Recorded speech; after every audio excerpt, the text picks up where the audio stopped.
Luther king आपको उसने lesson दिया, उसके बाद हमने लीडर्स बताए एचआर के कैसे होते हैं. We talked about homemade biryani वाला video and we talked about a Delphi method, right. So last thing video is regarding operational. अब हम नेक्स्ट जो टॉपिक मैंने पढ़ाना है ना आपको एग्जाम्स के मिड टर्म के बाद, वो ऑपरेशनल मैनेजमेंट पढ़ाना है कि ऑपरेशंस ऑर्गेनाइजेशन के अंदर होते हैं वो कैसे होते हैं और उसमें आपको किन चीज़ों का ख्याल रखना चाहिए और इससे काफ़ी डिज़ास्टर भी हो जाते हैं. पेपर का आपका पैटर्न सेम है. अभी मैंने आपका पेपर बना के भेज दिया है. हाँ जी, भेज दिया हुआ शायद. सो 3 पोर्शंस हैं, वही same pattern. Power point presentation से क्वेश्चंस, उसके साथ साथ केस स्टडी और वीडियोस रिलेटेड जो है. सो वही सेम पैटर्न आई फॉलो. इस दफ़ा आ जाएगा फिर. हम वीडियो देख के ज़्यादा टाइम वीडियो पे देखते. कौन सी वाली जो पढ़ाई सी ना गूगल ड्राइव वो वाली वीडियो? तू केड़ी वीडियो देखता रहे? एस वाली जो पढ़ाया सी वो आया है मान सीरियसली आया था. सिर्फ एक शॉर्ट क्वेश्चन सर, जो लास्ट आपने मिड टर्म दिया था पेपर सर, अभी वाला उस तरह का मिड टर्म है? ये जो आपने फाइनल में पेपर दिया था सर, ये वैसा है? समझ नहीं आई यार, मतलब ये पेपर है मिड टर्म? नहीं सर, जो पिछले लास्ट सेमेस्टर में आपने मिड टर्म में दिया था उसमें सिर्फ 3 क्वेश्चन थे. वैसे ही होगा, 3 बड़े क्वेश्चन थे. लेकिन सर जब फाइनल में था तो हर एक के पार्ट्स थे. ऑफ कोर्स, क्योंकि वो टाइम ज़्यादा था इसलिए ज़्यादा कर सकते थे. सो ये मिड टर्म के बेस के ऊपर होता है. सर वो काफ़ी लंबा था और उसमें ना काफ़ी चीज़ें तो सर तो नंबर कितने आए थे आपके? सर दिया तो आपने यही है, नंबर नहीं तो अगर नंबर अच्छे आए थे तो बस सेट है. लेकिन सर वो लेंथी हो गया था, मतलब तो क्या करें, बहुत शॉर्ट कर दें, एमसीक्यू कर दूं सारे फेल हो जाओगे हैं? ऑनेस्टली एमसीक्यू कर दूं तो एक भी पास नहीं होगा. नहीं सर, जो आपका मिड टर्म वाला था ना जिसमें 3 बड़े क्वेश्चंस, मतलब उस तरह का भी पूछ रही थी ये. मिड टर्म बेस के ऊपर ही ऐसा ही होगा. जो पढ़ाया है उसी से रट्टे के अलावा कर सकते हैं. सिर्फ इसको आपको क्या करना है, सारी को गो थ्रू करना है, that's it. If you do that, you can do a good paper. As simple as this. ये सर जो गूगल में ये चीजें जो आपने शेयर इन सारे पूरे सब्जेक्टिव पूरे नहीं सिर्फ अभी किए हैं पूरे सेमेस्टर. नहीं, अभी जो मैं जितना पढ़ाता रहता हूँ मैं उसको आपको अपग्रेड करता जाता हूँ. जी स्पेशली जो सब्जेक्टिव है उसमें सब्जेक्टिव जो सारा ये अभी जो जितना लोडेड है इस वक्त आपकी ड्राइव पे वो सारा शामिल है मिड टर्म में. ठीक है, ओके जी. ऑपरेशंस में हम चले जाते हैं. ऑपरेशनल की वीडियो है. थर्स्टी करो नहीं आएगा. ठीक है जी. सो आई जस्ट 30 मिनट इसको वॉच कर लें. ठीक है.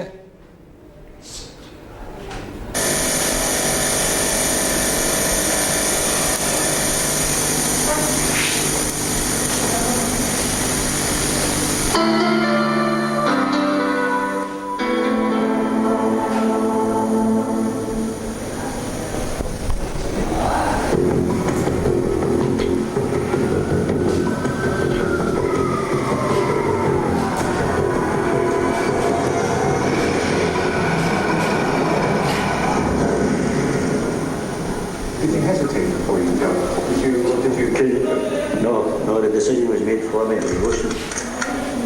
You know, it was fry or jump, so it was jump.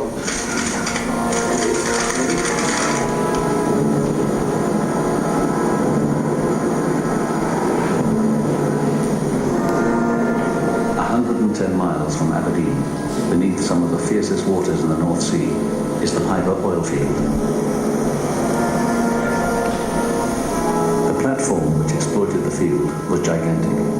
At its peak, it produced 30,000 tons of oil each day, worth £3.5 million. Its sheer size made it seem almost indestructible. But on the night of July the 6th, 1988, the unthinkable happened. In less than 3 hours, the Piper Alpha platform, standing 200 meters above the seabed, with 226 was reduced to this. The common image of the disaster is of a single devastating explosion. In fact, once it had begun, the catastrophe unfolded gradually. During one crucial hour, there were critical moments when it could have been averted.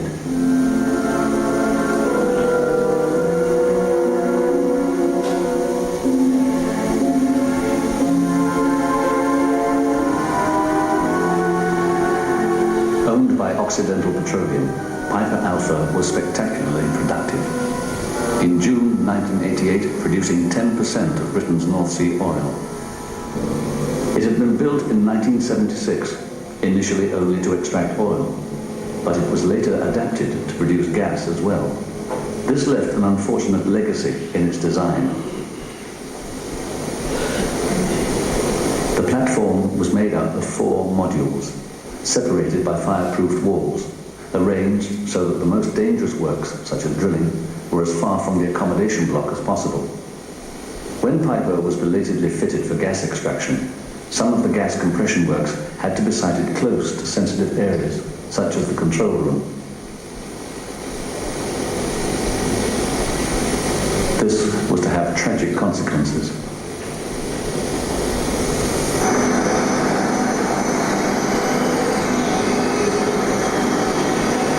In the weeks leading up to July the 6th, a new gas pipeline was being installed, which involved welding work and changes to the normal operating routine. The platform was not shut down while work progressed. Several small gas leaks had been reported, though this was not unusual.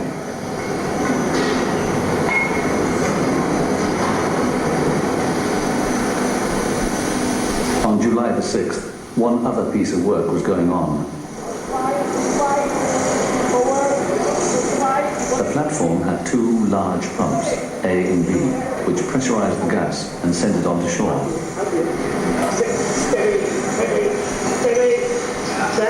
Pump A had been taken out of service that morning and a pressure valve removed from it for servicing. The open pipe was temporarily sealed with a metal plate.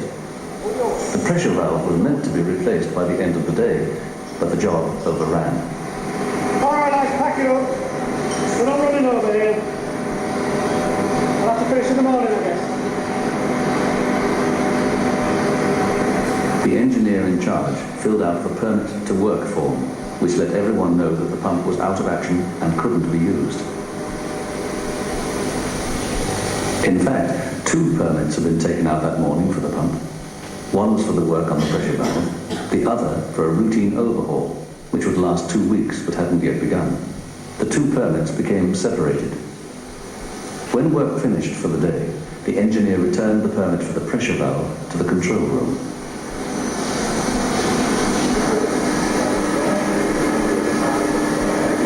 Finding the supervisor busy, he signed off the permit to work. He failed to inform the supervisor that the valve was off the pump and went off shift. No one knows what became of the permit for the pressure valve. The permit to work system on Piper had degraded. It hadn't been working well for many, many months. They weren't, in fact, thinking through in a proper way the risks of the process before they filled the permit in. Otherwise, a number of the things that occurred at the time couldn't possibly have occurred. And the whole thing was treated, it would appear, more or less as a formality. Another irregular practice was taking place that evening. In common with other platforms, Piper Alpha had an automatic fire deluge system. When triggered, diesel pumps would suck up huge amounts of seawater to douse any fires. But when divers were at work, the diesel pumps were switched over from automatic to manual start to prevent any divers being sucked up by the intakes. On other rigs, the pumps were switched to manual only if the divers were very near the intakes. But on Piper, they were switched over regardless of where the divers were working, so the firefighting system could only be started by hand. At 9:45, the swift spiral to disaster began. There's one operator, over. We've got a trip on B pump. Better get down here and have a look at it, over. The second gas pump, pump B, which had not been taken out of service, had stopped. If it could not be restarted within minutes, the gas supply for the rig would have to be shut down. Since the platform was powered by gas-fueled generators, the danger was that it could lose all power.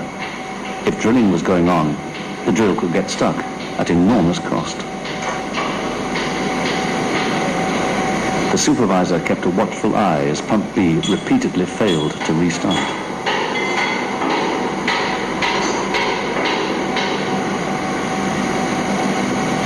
Okay. Look, hold on a second.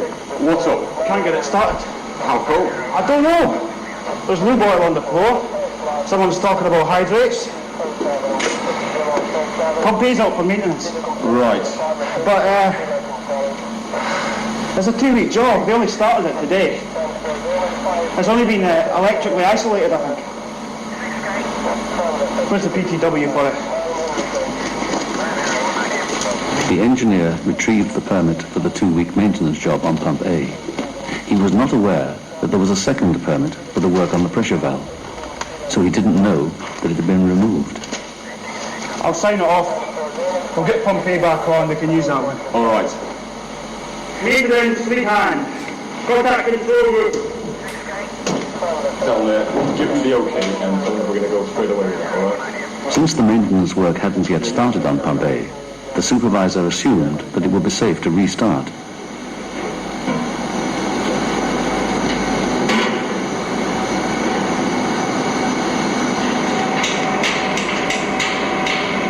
Have you asked it yet? Not yet.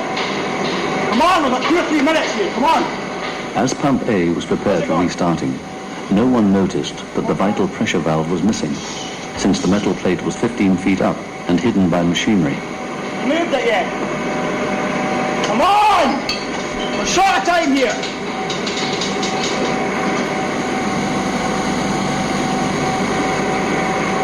Just before 10 o'clock, the operators restarted Pump A. All right, give it a go.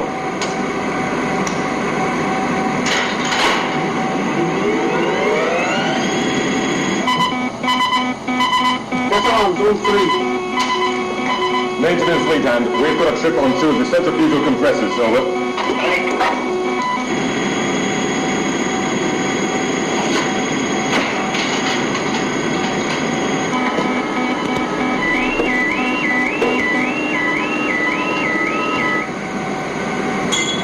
As gas flowed into the pump at high pressure, the strain became too much for the temporary metal plate.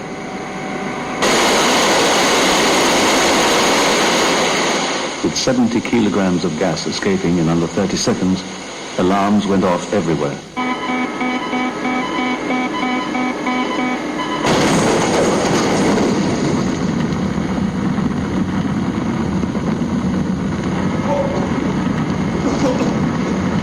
The supervisor hit the emergency shutdown, closing huge valves in the pipes rising from the seabed. This stopped oil and gas production and should have isolated the rig.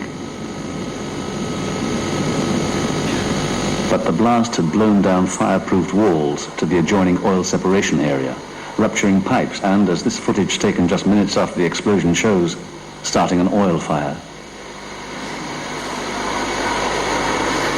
The weakness of the firewalls was another legacy of Piper's inadequate design. One might ask why the company had put in firewalls but had not put in blast walls. And one has to say that if you don't really analyze risks properly, if you don't really think the unthinkable, then all that putting in blast walls or whatever may represent is an awful lot of money, because they are costly, with no particular apparent advantage. So you're not inclined to spend money on things that you don't think are useful. You don't know how useful they're going to be unless you've really thought about it very thoroughly and deeply in advance. At this point, it's probable only 2 men had been killed, and the situation was far from hopeless. Other rigs had faced similar oil fires and either put them out or evacuated the men. But Piper's emergency procedures simply collapsed. Control was centered around the rig's manager, who was supposed to coordinate firefighting and evacuation from the radio room. Put out a mayday. Mayday, mayday, mayday. Explosion and fire on the oil rig, on the platform, and we're abandoning the rig. but the radio room itself was damaged, and it appears that no attempt was made to use the public address system. There's a fire. Mayday, mayday, mayday. We're abandoning the radio room. We're abandoning the radio room. Transcripts of the Maydays reveal that no indication was given to the emergency services of how the rig was to be abandoned. Worse still, no one told the men on board what to do. From what training they had received, the men were supposed to muster at their lifeboat stations and await instructions over the tannoy. But the fire stopped them from reaching the boats, so they assembled in the fireproofed accommodation block to await evacuation by helicopter. Over 100 men gathered in the galley area, just beneath the helideck. But the wind was blowing smoke and flames over the helideck, making landing impossible.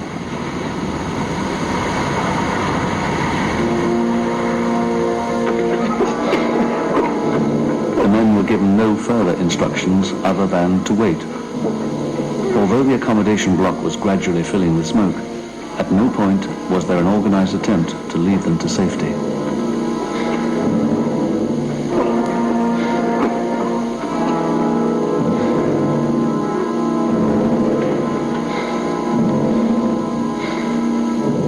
When the fire deluge system failed to start, 2 men bravely attempted to reach the vital diesel pumps that had been switched to manual. They never made it, and were never seen again.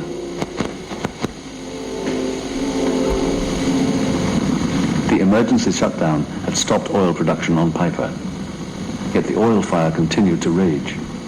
It would eventually have burnt itself out, had it not been for the actions of adjoining rigs. Piper Alpha was at the center of a network of rigs. Along with Piper, the Tartan and Claymore platforms pumped oil into the main onshore oil line. This pumping caused back pressure in Piper's oil line. It was forcing oil out of the ruptured pipes, fueling the fire on Piper.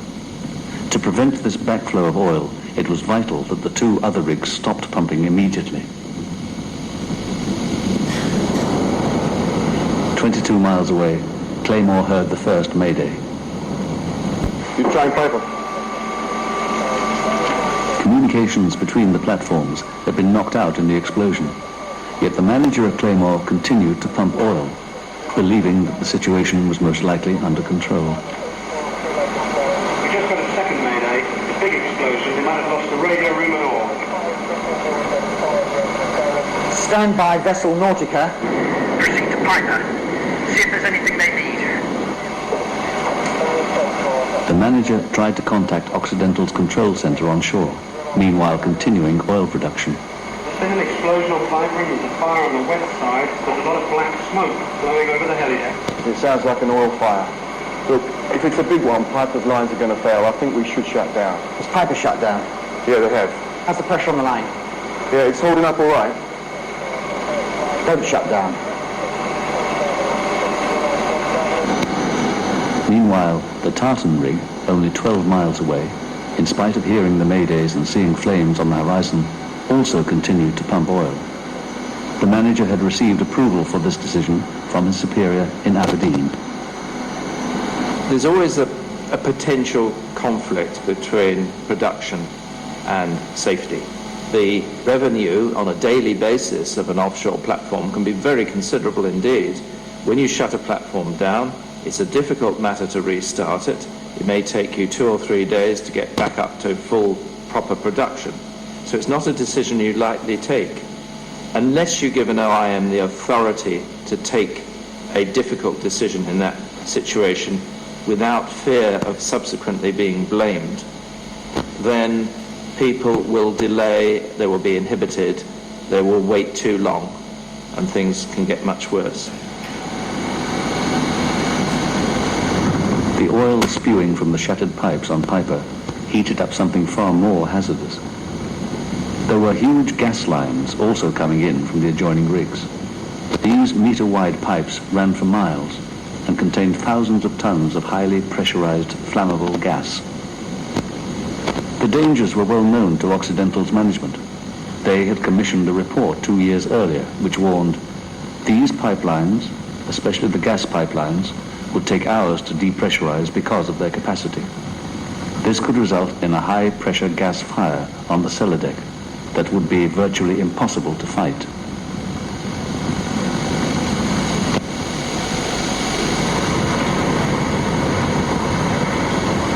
Yet nothing had been done either to protect or strengthen the pipelines. At 10:20, the Tartan gas pipeline melted and burst.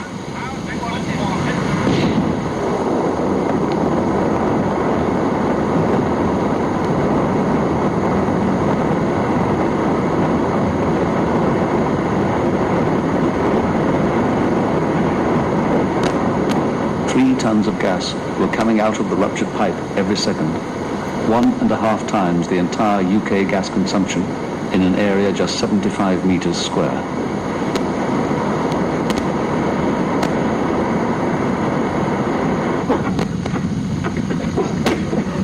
Yet even this did not seal the fate of those on board.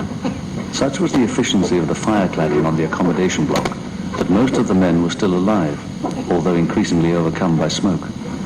Some took matters into their own hands, found their way down through the accommodation block, and although they'd been told that it would mean certain death, made the 10-story jump into the sea.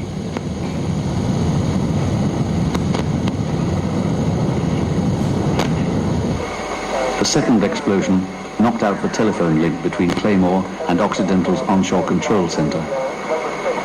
That's gone now. Can we shut down now? No, I need to talk to the emergency centre. Let's try and get them on the satellite system. We should shut down.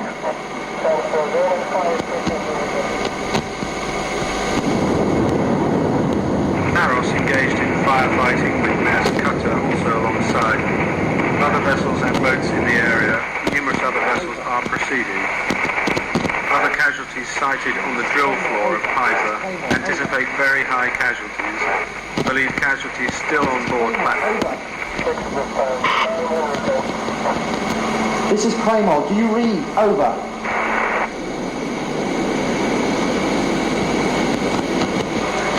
You can see the bloody fire from here. We really should shut down right now. Their fire pumps should be coping. I'm still trying to reach the centre. Look, they just told us. There's men in the water. They've abandoned the bloody rig. What more do you want? ECC, do you read? This is Claymore, over. Although he repeatedly asked to shut down, the operator deferred to the seniority of his manager, and the oil continued to flow. Yet there was still one last route of escape, other than jumping into the sea. The V.R.U, a gigantic safety vessel, had been built by Occidental precisely to deal with emergencies on their rigs. By pure chance, it was anchored that day close to Piper Alpha. It should have been a godsend. But having manoeuvred up to the rig, V.R.U turned on its fire hoses too fast, tripped out the system, and wasted 10 minutes getting them restarted. Worse still, the extendable gangway proved painfully slow. It took 5 minutes to move 2 feet. So to extend to its full 30 meters took over an hour. At 10:50, they ran out of time.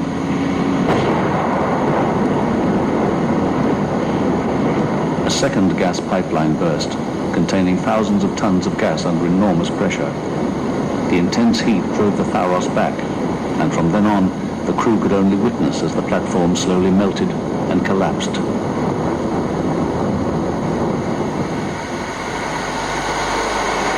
The manager on Claymore had finally raised Occidental's onshore management. No figures as yet. I don't know. It's got really bad. Ask him if we could shut down. Yeah, I'll do that. Ask him! What's happening? There's another explosion. Just ask him if we should shut down.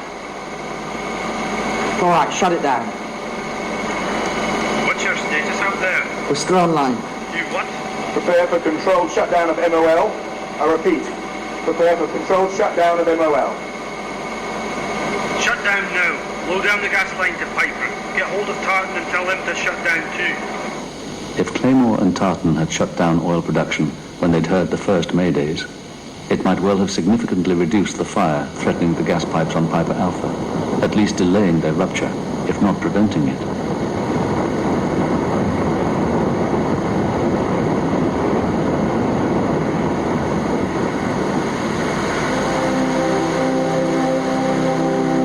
After withstanding the intense heat for over an hour, the accommodation block finally slid into the sea, and most of the rig fell after it.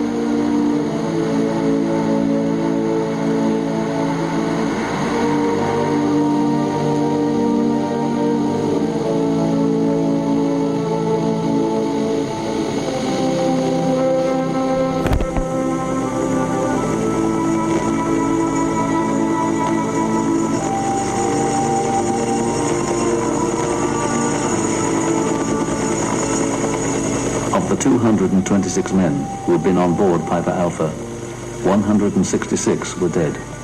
One more died later in hospital.